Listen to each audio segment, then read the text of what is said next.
Rio de Janeiro, Brasil, 1991. Ele não queria desafiar o mundo, ele queria purificá-lo. Na mente dele não havia desordem, havia propósito, uma fé rígida, sem nuance, que transformou símbolo em permissão. Quando o fanatismo encontra terreno frágil, o sagrado vira ferramenta. E nasce a pergunta que ninguém quer fazer. Quando a religião promete salvação, mas entrega medo?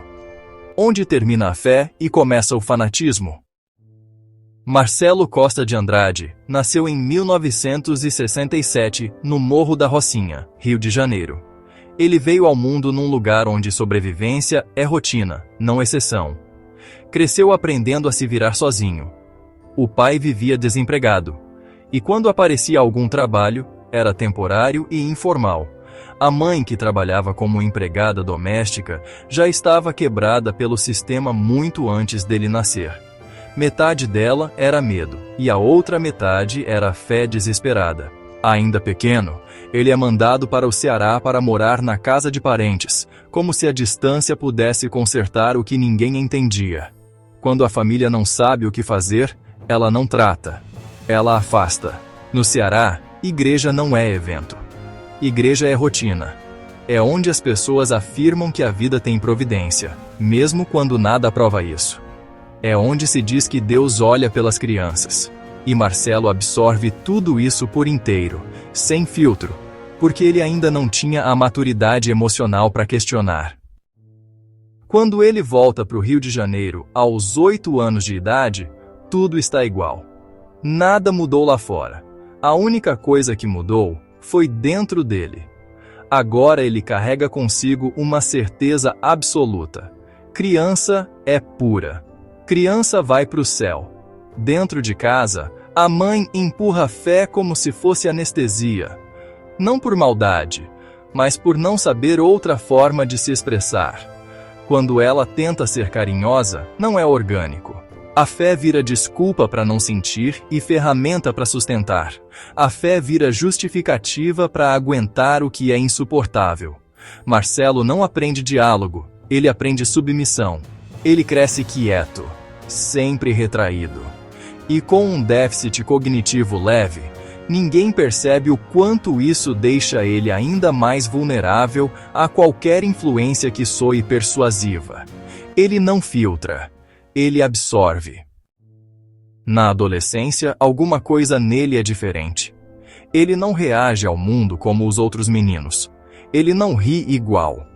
Não se irrita igual. Ele parece aprender o social como quem decora um manual de instrução. Frio, sem sentir o significado real de cada emoção. Aos 13 anos, ele é enviado para um internato. E ali, ele não se encaixa em nada. Ele não é popular, ele não é odiado, ele simplesmente existe, invisível, no meio de todo mundo. Ele passa despercebido até o momento em que alguém nota que ele não entende ironia, não entende malícia, não entende duplo sentido. E aí ele vira alvo, não por maldade, mas porque adolescentes farejam fragilidade como o tubarão fareja uma gota de sangue no oceano. Marcelo começa a consumir mensagens religiosas de todas as formas. Igreja, vizinhança, televisão, rádio. Não como fé. Ele não interpreta, ele internaliza. Ele transforma a crença em dogma, dogma em lei. E nessa lei tudo é binário. Céu ou inferno. Pureza ou corrupção. Salvação ou perdição. E na cabeça dele, criança não tem pecado. Aos 20 anos, Marcelo buscava Deus em tudo. Ele frequentava pregações de rua, cultos e igrejas. Ele assistia TV religiosa como quem assiste tutorial de sobrevivência e decora versículos isolados como quem anota códigos. Ele começa a enxergar o mundo como um tabuleiro moral onde só existem duas rotas possíveis para uma alma: a salvação absoluta ou a destruição eterna. Marcelo começa a acreditar que existe uma missão, e a missão precisa de resultado, e o resultado precisa de ação. Nesse período, Ele começa a repetir certas frases para si mesmo como mantra. Ele começa a acreditar que está sendo guiado por Deus. Ele acredita que crianças são almas limpas e que se o mundo sujo tocasse elas por tempo demais, elas perderiam essa pureza. E perder pureza significaria perder o céu. Em 1991, o plano interno dele cruza a fronteira da ideia para o ato. E é Niterói e São Gonçalo que se tornam palco dessa crença distorcida. Ele não caçava como predador impulsivo. Ele observava. Ele notava meninos vulneráveis na rua e selecionava os que ele considerava como puros. Ele não chegava como predador violento. Ele se aproximava com calma, sem ameaça, sem brutalidade exposta. Ele criava vínculo com rapidez e fazia a criança acreditar que estava segura com ele. Oferecia abrigo, comida e alguns trocados. A partir daqui, tudo fica sinistro. Respire fundo. O que vem agora é cruel. Ele levava esses meninos para lugares isolados, terrenos vazios, trechos de mato, praias desertas entre Niterói e São Gonçalo, lugares onde ninguém olha, onde ninguém escuta, sem testemunha. E ali, o ritual de horror acontecia em silêncio. Ele imobilizava e violentava aquelas crianças enquanto falava de Deus. Falava de céu, falava de salvação. Ele dizia que estava protegendo, que estava evitando que o mundo sujo corrompesse eles. Na cabeça dele, aquilo era uma missão divina. Ele matava por asfixia, íntimo, lento, silencioso. Depois, o ritual vampírico. Ele bebia o sangue dos meninos, não por prazer, mas com a ideia de absorver pureza das crianças. Como se aquilo aproximasse ele de uma divindade que só existia dentro da cabeça dele. O Brasil chamou isso de monstruosidade. Ele chamou isso de salvação. E você, o que acha? Deixe sua opinião nos comentários. Onde exatamente está essa linha tênue que separa a fé do fanatismo religioso? Entre abril e dezembro de 1991, o padrão se repete. Um atrás do outro. Corpos começam a surgir. Ao todo foram 14 vítimas confirmadas, todos meninos entre 5 e 13 anos. Até que a polícia finalmente entende. Aquilo não era coincidência. Era um rastro. E o terror se espalha pela comunidade como neblina.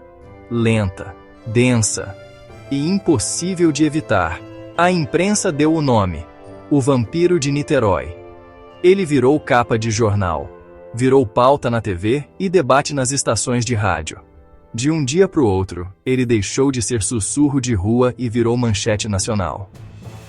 A polícia ainda não tinha nenhum suspeito, até que um menino consegue escapar. Um sobrevivente. E naquele momento, tudo muda. Após conseguir escapar, ele foge. E ele não só sobrevive, ele denuncia. Ele descreve em detalhes vívidos o que a polícia jamais poderia imaginar. Detalhes que só 2 pessoas no mundo poderiam saber: a vítima e o assassino. No dia 18 de dezembro de 1991, Marcelo Costa de Andrade é localizado em Ponta Negra, em Maricá. No momento da prisão, ele estava na praia, como se fosse só mais um homem comum. Ele não reage quando a polícia se aproxima. Ele não tenta fugir. Ele simplesmente aceita. Durante o interrogatório, a polícia tenta entender o porquê.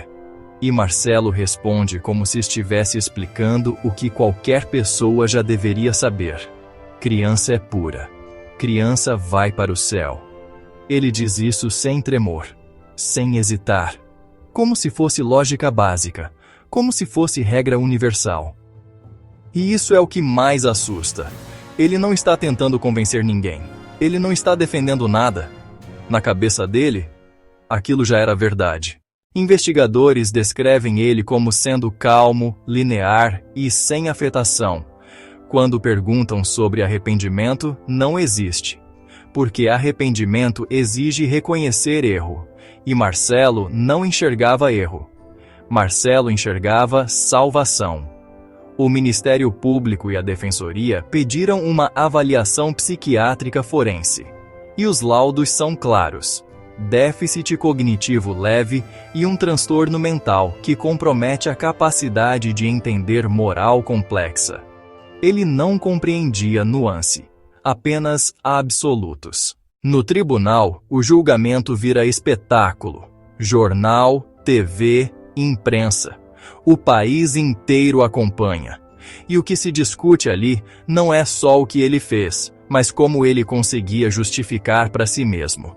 Todo mundo queria entender a lógica do vampiro de Niterói. Foi nesse ponto que o sistema jurídico entendeu uma coisa devastadora. Ele não matou por impulso. Ele matou por crença, e quando alguém mata por crença, o perigo não é o ato em si. O perigo é a ideia por trás do ato. Em 1993, Marcelo Costa de Andrade é internado no Hospital de Custódia e Tratamento Psiquiátrico com uma medida de segurança por tempo indeterminado. O laudo médico virou sua sentença final.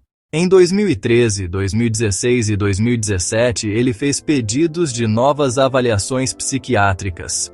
Mas os pareceres técnicos dizem a mesma coisa. Não há condição de retorno seguro à sociedade. Novembro de 2025, Marcelo Costa de Andrade continua internado no Hospital de Custódia e Tratamento Psiquiátrico. Permanece isolado do convívio social. Não existe registro público recente da aparência dele. Ele vive dentro de um espaço onde a passagem do tempo parece suspensa. E qual é a sua opinião? Ele é doente? Ou apenas o reflexo das monstruosidades que fazemos em nome de Deus? Deixe a sua opinião nos comentários. Este foi Inside the Quiet Apartment, Anatomia da Fé. No próximo episódio, vamos entrar na mente distorcida de Fernandinho Beiramar, o menino que cresceu em Duque de Caxias e acabou se tornando um dos nomes mais temidos do crime organizado brasileiro. Da fronteira com a Colômbia ao controle de rotas internacionais, da cocaína que financiava fuzil à guerra silenciosa que drenava vidas em troca de poder. Ele falava com chefes de cartéis. Ele negociava com guerrilha. Ele comandava territórios sem estar presente fisicamente. E conseguiu transformar o tráfico de drogas em geopolítica paralela. Como alguém chega nesse nível? Qual é a arquitetura mental de alguém que entende crime organizado como economia e violência como instrumento matemático de poder? Vamos descer mais um andar.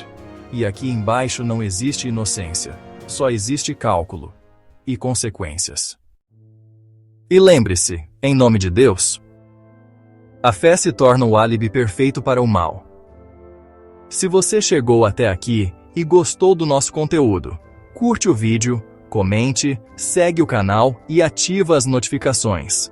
Continue conosco Inside the Quiet Apartment enquanto exploramos as fronteiras da mente, onde a razão encontra o abismo.